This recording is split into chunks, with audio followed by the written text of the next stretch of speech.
He's drilled 1,000 holes into this dead oak tree. And in each hole, he jams a nut. His head whacks into the nuts with so much force, it would knock a human unconscious.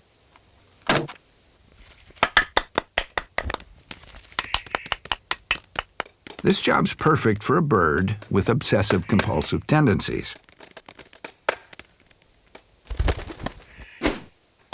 A hungry squirrel spots the unattended tree full of nuts. It's just too tempting.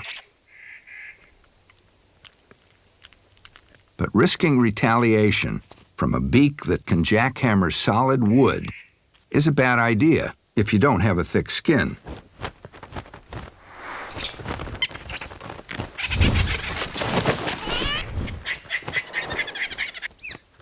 And if your skull's so thick you haven't learned your lesson the first time, the woodpecker's happy to teach the lesson again and again